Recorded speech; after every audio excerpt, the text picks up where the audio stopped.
Okay, so this video is on reconnecting with yourself and how you can actually use various ways to reduce external influences and connect with yourself even deeper to build a stronger relationship with yourself. So, if you're interested in that, then this video is for you. And I'll start this video by introducing my other client. She's called Frances. Okay, the names are all have been changed. Frances is in her early 30s and works in consulting in London, and she has a side hustle selling tea leaves. Okay, she loves biking, taking walks, and Netflix. And Frances was telling me, during our sessions that 10 to 15 years ago, she could read for hours. Okay, she was also a still life painter and would paint for hours and hours on weekends and get lost in all of that. Um, it served as a respite from her usual hecticness as a consultant, and or she could actually spend an entire day just exploring a tea plantation. But these days, Frances has an issue. She constantly feels anxious, frenetic, and like she's always switched on. No matter how much she sleeps, she's always tired, and she feels that she gets nothing done during the day despite feeling really busy and rushing from one thing to another. She also constantly feels a general sense of emptiness and boredom, despite being very busy all the time. And although she's very active on social media, she feels lonely. Like she's not really very connected with the people in her life, and she wonders why. So she wants to go back to those, long-term high focus activities that she used to enjoy when she was younger without getting distracted by her email or something on her phone or something about work. Back then she said, she was very active, very happy, very carefree. She could read for hours, meditate for at least an hour without feeling guilty, that she was kind of like spending time on herself or feeling like her head was too busy. She nowadays she meditates for an hour and she still feels like it's not enough, so she yearns for those early days. And what Francis is actually experiencing is actually nothing new, because this is the exact problem of modern day living that all of us are actually experiencing. And because this is such a new way of living, we have all not really, gotten to a point where we know how to actually navigate this. We are still learning, okay? But for many of us, we experience information overload, for example. We are perpetually connected. We are perpetually wired up. We are always processing some form of information, whether is it scrolling through our Facebook feed, whether is it opening up our news feed and kind of reading the news in the first thing in the morning. We are always hanging out on our phones and our social media too much. Okay. um we have a lot of modern tech and apps that are really designed to make us addicted to them. Okay, this is a separate rant for another video, but lots of these apps are actually not serving this purpose of like making us more connected with ourselves, rather the opposite. Okay, and the second thing is that there's this thing about productivity and hustle culture that I feel has been a really big thing in the past like 5 years or so. So it seems to be like really in, or really like on trend to be very busy, where everyone is just rushing around, feeling very busy, doing stuff, but not really very sure what they're being busy with. Um, these days, I feel like even hobbies, you can't just do something because you want to do it or because it's fun, but you have to be earning money from it. And I don't really know how I feel about that, because it feels like everything has to have, sort of like an outcome. It becomes very transactional, like you do something to achieve something, and what has living like that been costing us? So it's been costing us, our emotional well-being. Our nervous systems are so dysregulated. We are always stressed. We are always like turned on. When you're always turned on, your emotions, your immune system doesn't get that time to actually rest and to actually heal, right? So many of us are always tired despite getting our 7 to 8 hours of sleep. Our bodies are not functioning well despite all the yoga and the spin classes that we've been going to. We can't focus. Our attention spans are so whack now that we can't even sit still and actually read through an article, or let alone a book, right? And there's so much of disconnection from others as well and from ourselves, and loneliness is a societal epidemic. And I will which is something that I'll talk about at another stage. But we are affected in so many ways. Our psychological, our emotional, our physical, our mental well-being, you know, has all been changed in ways that are actually not great for us. So how can we actually start connecting better to ourselves and to start feeling better, throughout our days? So there are 7 things that we could all start doing, and I will start going through them in detail. So the first thing that we could actually do, okay, this is usually the very basic thing that you hear, or you read in blogs, or you hear in other videos, is to actually focus on and to manage your energy daily. Okay. So feeling, we always feel like we don't have enough time, okay, right? But time is actually made up of energy. So when you're always feeling tired, always feeling like you don't have time, is because the energy that you are getting out of your day, it's not sufficient. So it's something to ask yourself, are you getting enough energy? Are you eating well? What are you putting into your body? Energy is not just food, it's also rest. Are you sleeping well? Okay. There's a significant number of people in society these days who are really proud of how little they sleep. And to me, to be honest, there is nothing to be proud about. It's not a race to the bottom, okay? Because there are so many studies that show how the lack of sleep actually affects so many aspects of your mental well-being. You're perpetually not thinking well. You can't pay attention, though you think you are. You feel moody. You are never at the peak, of your moods. So you're not performing at your best. And this is also a big one, and it was something that I actually found out on my my master's course in neuroscience a couple of years ago. The lack of sleep actually wreaks havoc on our circadian rhythms, and your liver as well, which balances the hormones in your body. So when you're not getting enough sleep, it actually messes with your cortisol, your adrenaline, and your melatonin, which is the hormone that is involved in your sleep. And all of these things then affect all the other neurochemical transmitters in your body, in your brain, your nervous system, and it also affects your organ healing. Which is why when you have constantly not enough sleep, like people who are like on shift work, or they do the midnight shift, very often, and yeah, it wreaks havoc on your body. And this, if it's out of balance perpetually, it leads to all sorts of illnesses like terminal illnesses and all of that. So something to ask yourself, are you managing your energy daily? Are you taking care of your body, basically? The second thing is mindful time management. There's so many books out there on time management, and once upon a time I was super obsessed with this topic. But right now, besides knowing and understanding that energy is time, I think what a lot of people, including myself, always forget is that we only have 24 hours in a day. Okay, we can only get X amount of things done. And the thing is, so many of us actually put like hundreds of things on our to-do list, and we just list them all down. And then, when it comes to the end of the day, we're like, oh my God, we're not done. Oh my God, we are losers. Oh my God, I'm so unproductive. And then this amount of overwhelm and, self-critical self-talk just makes you actually less productive. Okay, so how I actually have found a solution around this is what I call mindful time management. So what I actually do is that I schedule every single thing that I'm gonna do on that day on my Google Calendar. So I slot in all the must dos first. So work, bath, self care routines, showers, yoga classes, food prep, whatever. Okay, all the leftover slots are for doing what I need to. Okay, so I'll slot in, oh, I need to film a video today, I need to create a video today, I need to write a post for my website. So all these things, check my emails, I need to declutter a certain spot in my room. So all these things, okay, slotting it in allows me to actually have boundaries and actually be realistic about getting things done. Because it just lets me understand that when I'm working through the calendar, I get to see visually that I only have 24 hours a day. There's a limited amount of time each day, and instead of thinking like, oh, I'm going to do this, I'm going to get everything done on my to-do list.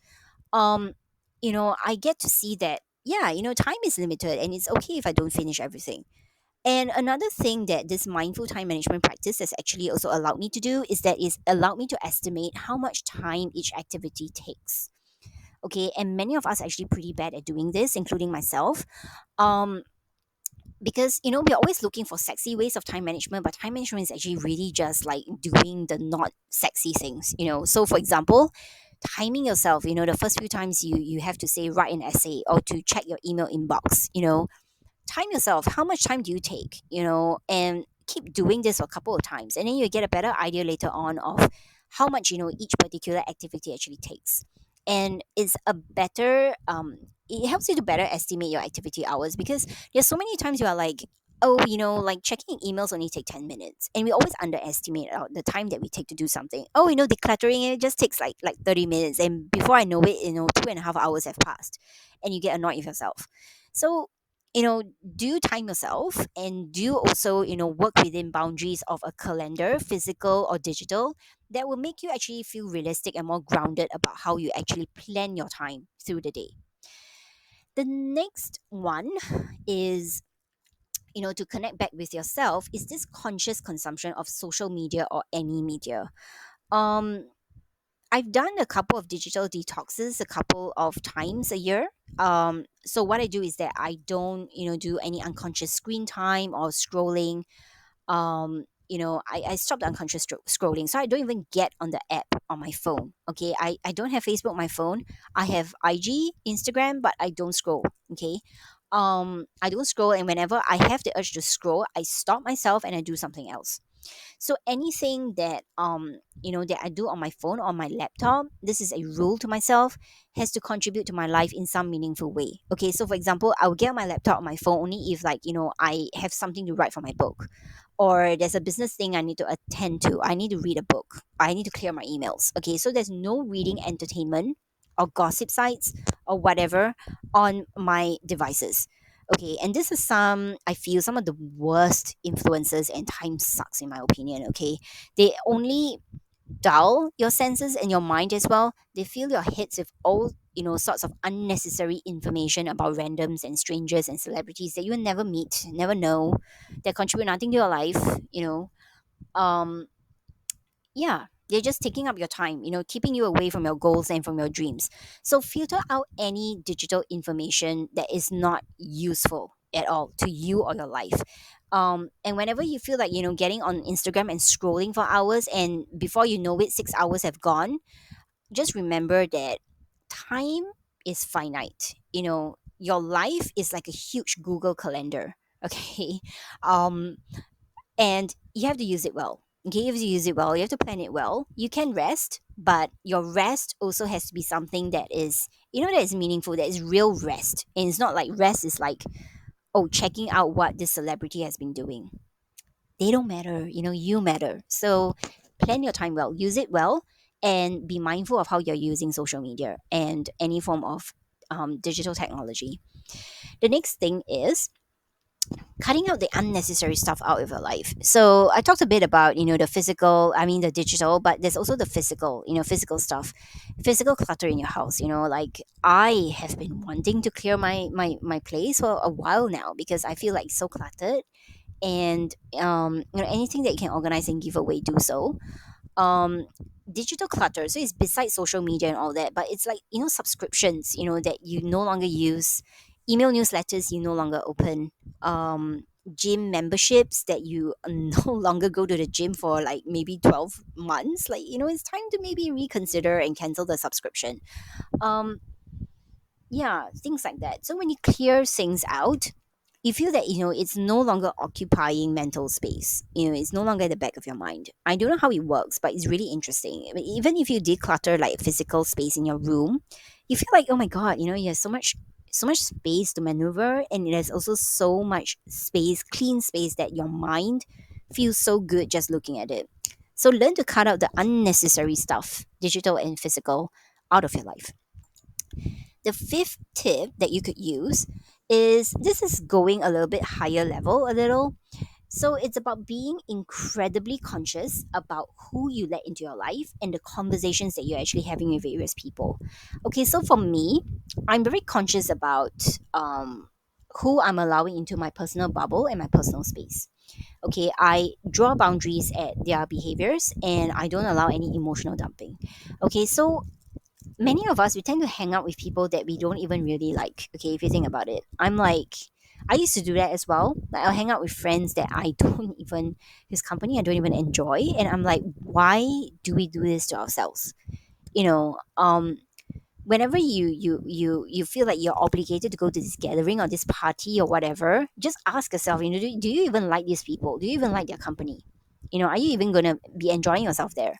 There's so many relationships or friendships actually over the years where I've kind of just let it drift away because I don't enjoy, the company of them. Whenever I hang out with them, it's like they're gossiping about someone else or they are emotionally dumping about something else onto me, and I don't feel hurt in my friendships as well. So, those friendships, so it's okay to let it drift.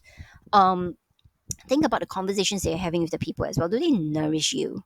You know, do you even enjoy those conversations? Or are you actually draining your own life force, getting caught up in conversations that you don't even want to be a part of, that you don't even want to enjoy? Okay, so um I'm pretty particular about these things now, in part because my intuition gives me a lot of signs of like who to spend time with, who to allow into my energy circle, and the types of conversations we should be having. But a lot of conversations that revolve around like gossip or like, someone is just like, being very two faced and complaining about a friend that they're hanging out with, things like that, I no longer want to entertain. Okay. It's a no go for me, and I only want conversations where we are contributing to each other's lives, each other's experience, and we're actually learning from each other. Not every conversation is going to be 100% like that. Gossip sometimes is also healthy, but I think it's the frequency and how much of it you do. So be conscious of who you're actually letting into your life, and what sorts of conversations you're actually having with them. Another thing, and this is like higher level ninja stuff, is being discerning of your thoughts, being conscious of what you are thinking. Ask yourself, what am I thinking about myself and what am I thinking about other people? Am I jumping into conclusions about them way too early? Am I seeing things from a holistic view or am I being biased? Am I being triggered by old patterns, old emotional patterns, which, is very common, very unconscious, very automatic for many of us? We get triggered and then we respond. Okay, but can I choose to be conscious about my response and choose to actually respond differently? How do your thoughts, make you feel? What are you actually telling yourself? How are your thoughts about yourself making you feel? So our thoughts actually inform our speech and our behaviors a lot. It informs our emotions as well. So if you're constantly thinking very negative, critical, judgmental, bitter thoughts about yourself and other people, imagine how that is going to make you feel on a day to day. Okay, so be very conscious about what you're thinking about. Be very conscious about who you're thinking about, and the context of it. And another thing is, this is something a little bit different from the rest, but it's about doing what your inner child has always wanted to do. So that's how you actually reconnect with yourself.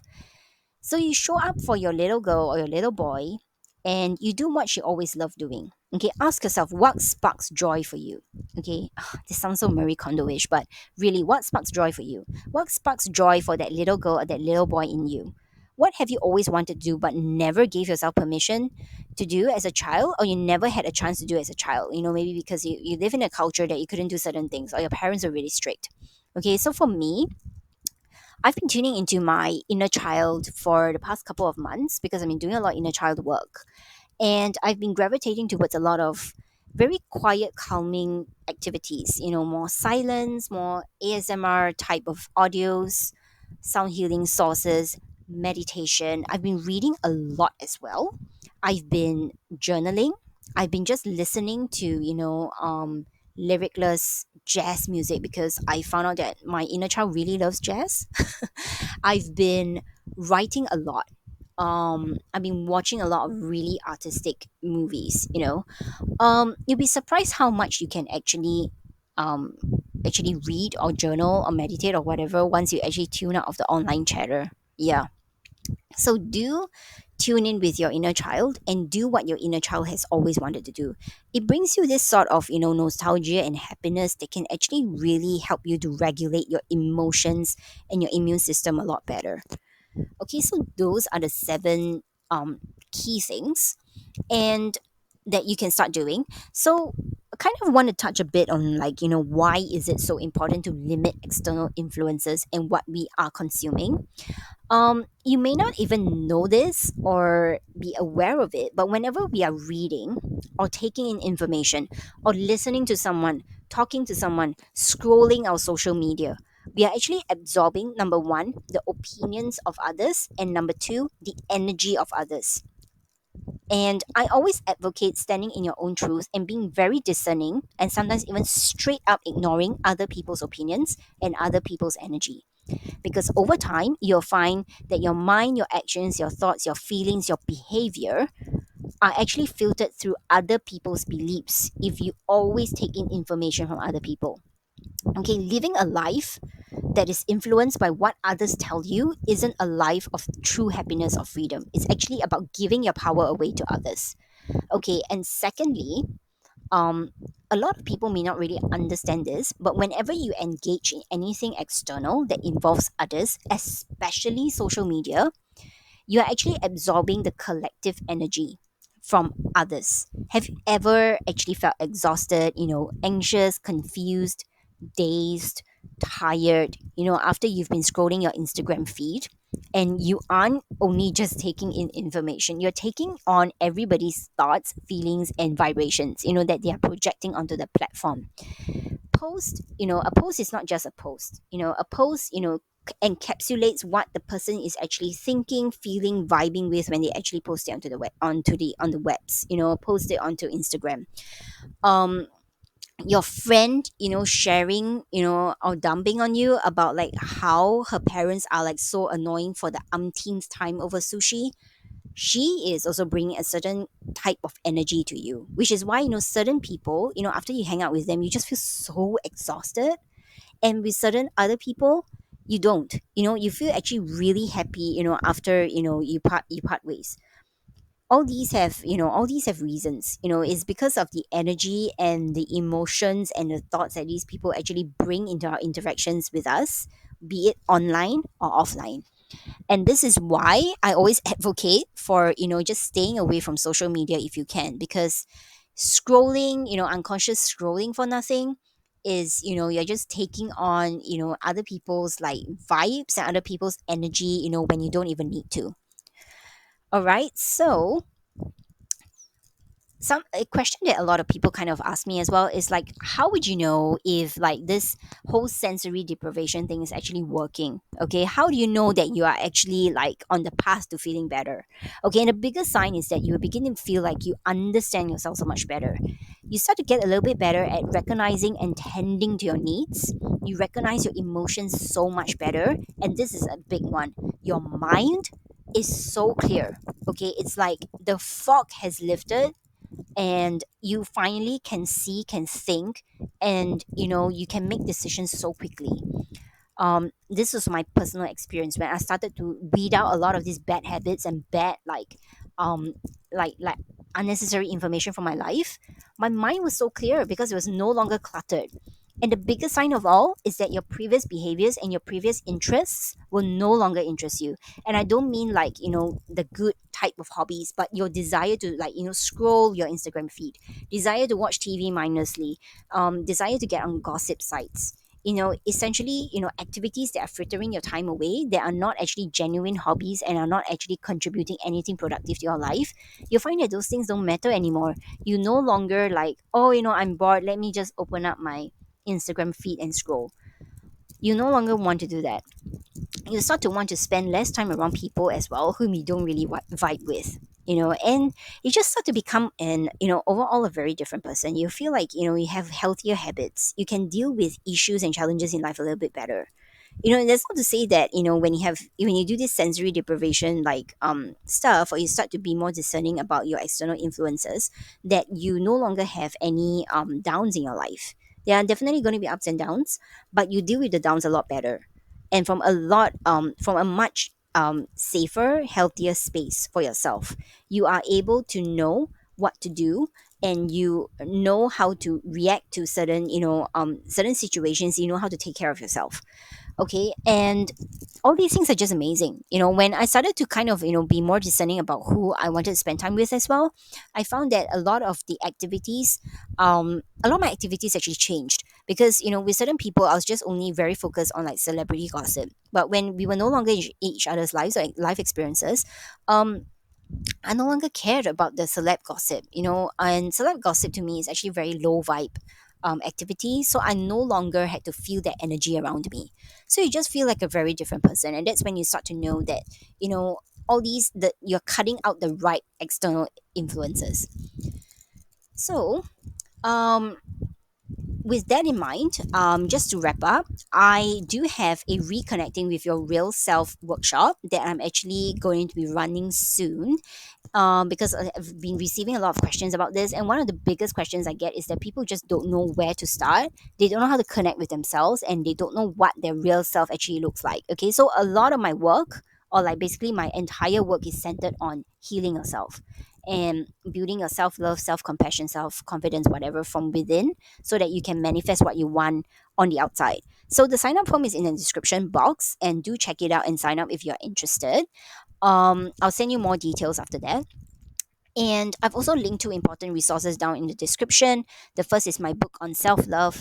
The second is on self esteem. I actually go through various strategies in both books. So I identified like what your various stories are made up of, and I also talk about different types of strategies that you can start using to build up your self love and your self esteem.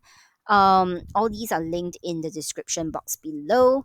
And once again, thanks, guys. And if you like more videos on the self, on personal growth, relationships, boundaries, friendships, limerence, check out my channel, as well as the playlist and videos that I've linked throughout the video, as well as, you can find it on my channel as well. So I will see you very soon in the next video. Take care of yourself.